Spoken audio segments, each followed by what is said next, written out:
Okay, this is Accelerate GED Math, and this is algebra. In algebra, we will be covering inequalities, plotting points, and graphing lines. So you might be thinking, what are we doing today? So the three things we are doing today: first, we're going to cover inequalities that look like this.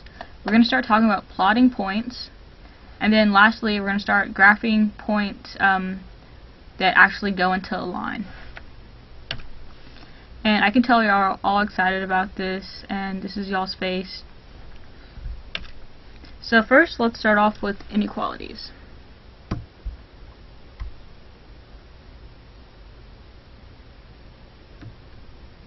Alright, so let's define what an inequality is.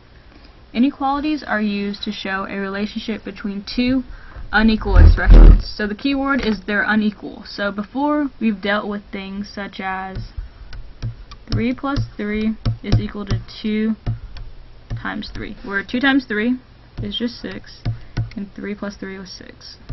So they're equal, and we knew they were equal. But now what happens when I say 100 is equal to 7? We know that's not true. We know $100 is not equal to 7 at all. So we can put a slash through it and say they're not equal.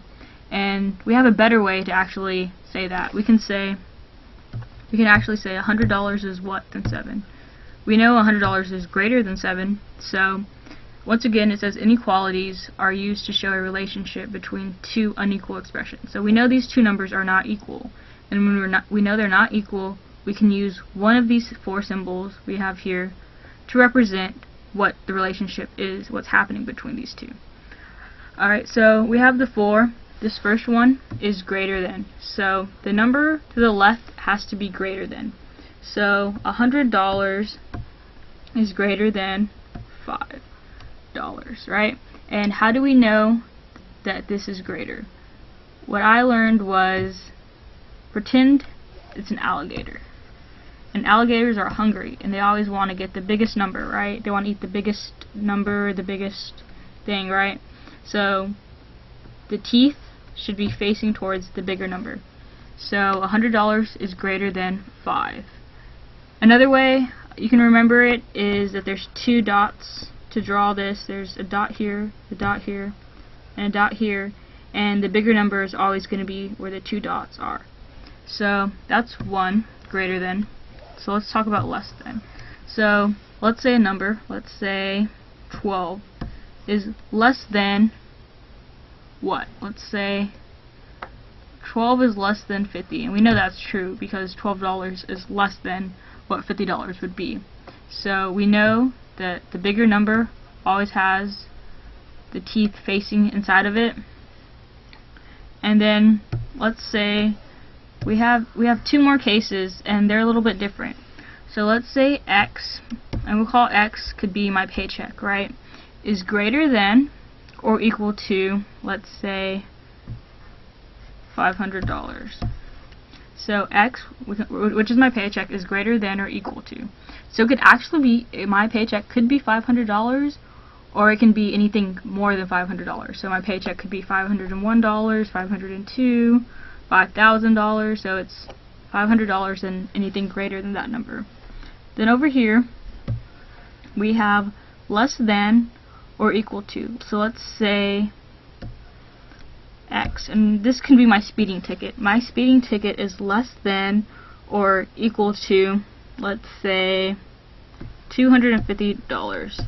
So we know it's going to be less than, so anything less than $200. So any number that's less than $200, but at maximum, it could be equal to $250. Alright, so let's start practicing actually doing inequalities. So last class time, we had a problem like 3x plus 5 is equal to 8. And what we did was we knew that they were equal, and we just solved for x.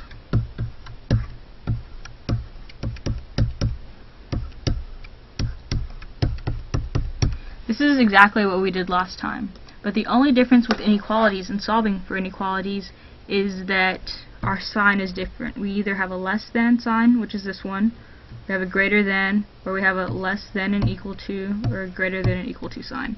So that's the only thing that's different from what we were doing yesterday. But it's the same idea. We're going to solve for x. So when we do that, we subtract 2 from both sides.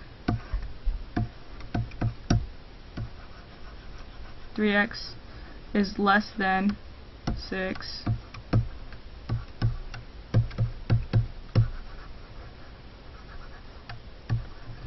X is less than 2. So that could be, let's say x, let's call x the amount I have in my bank account. X is less than 2. So I know I don't have $2, but it's anything less than 2. So let's look at this number line. This is 0. These are my negative numbers. These are some positive numbers. And this is where 2 is. We know it's not 2, it's less than. You see x is less than 2. So it could be, I could have 1.999 in my bank account. I could have $1 in my bank account. I could have 0. I could have a negative number. We just know it's not 2. We know it's somewhere less than 2. Alright, so let's start looking at coordinate planes. So the coordinate plane or the coordinate grid has 2 number lines that intersect. So we're used to dealing with this x-axis. We're used to dealing with something and this is 0.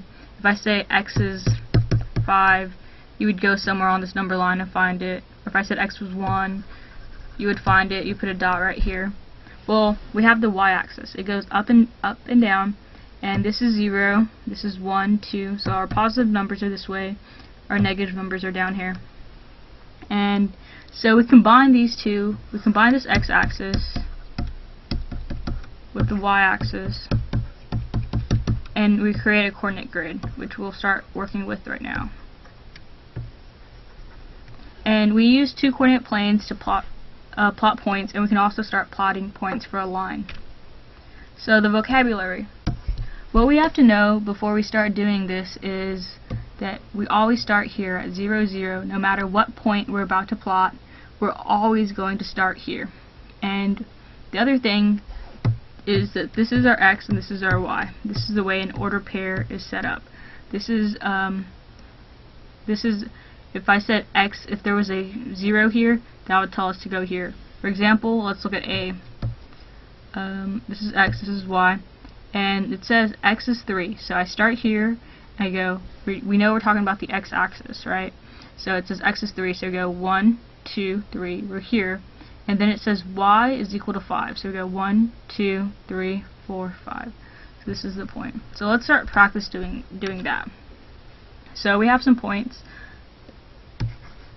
This is A, and it says, we know this is x, this is y.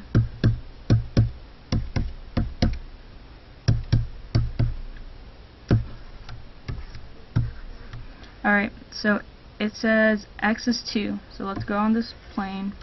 X is 2. So we know we're talking about this number line. Let's just imagine we're only dealing with this number line right here. X is 2. So we go 1, 2. We're here. But it says y is equal to 3. So we have to go up 3. 1, 2, 3. So this is 2, 3. So this is our point A. Point B says 5, negative 2. So we go 5 on the x-axis. 1, 2, 3, 4, 5. And we go minus 2, 1, 2. So this is where our B is. And then we have C as negative 3. So we have 1, 2, 3. And it says plus 5. So 1, 2, 3, 4, 5. So it'd be somewhere around here. The thing we notice about this is that it said negative 3. So it's not a positive number. Since it's negative, we actually have to go this way.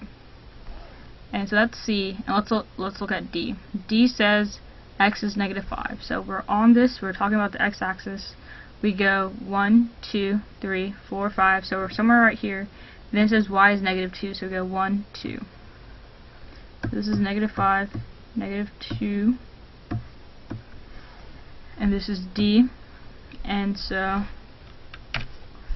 I want to take a quick break and say the flag of the day. It's Germany. And let's start talking about graphing points for a line. So we know we're given this. We're given y is equal to 1/2 x plus 3. And we know for an ordered pair we need x, y.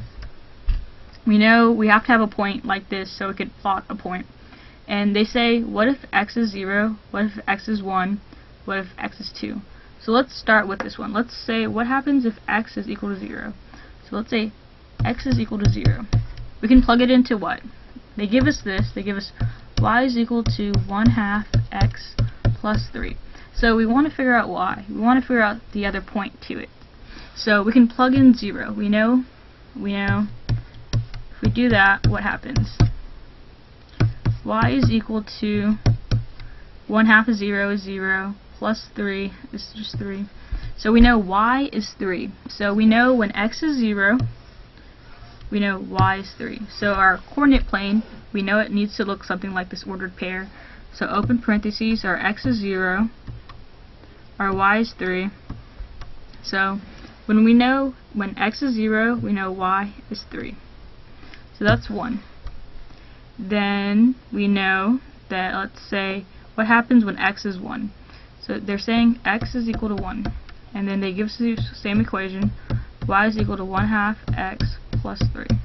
And they say x is 1. So when we see x, we can start saying 1. So y is equal to 1/2 plus 3. Y is equal to 1/2 plus 3. So y is equal to 3 and 1/2.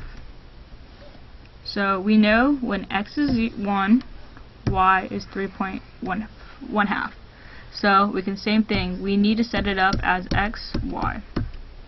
So our x is what? Our x is 1, comma, and then our y is 3 and 1/2. And the third one is y is equal to 1/2 x plus 3 when x is equal to 2. So let's start plugging in 2. So 2 times 1/2, so half of 2 is 1, plus 3 is equal to 4. So we know y is equal to 4. So when x is 2, y is 4. So let's do the xy. You know x is 2. You know y is 4. So that's the point. So we can actually graph this. We know first, we know 1 is 3.1 divided by 2, and we know this is 2, oh, this is 4. So let's start plotting this. We know 0 and 3. So we know 0, 3. What else do we know? We know 1. We know at 1 it's 3.5. And x is 2 and 4. So we can actually graph this. 0 is 3 right here. At 1 it's 3.5. And at 2, 1, 2, 1, 2, 3, 4. It's right here. And so we knew this equation was, what was that equation we had? We had y is equal to 1/2 x plus 3, right? So we actually know what this line looks like now. So this is the first time we've ever plotted points to figure out a line. I'm pretty sure you are excited.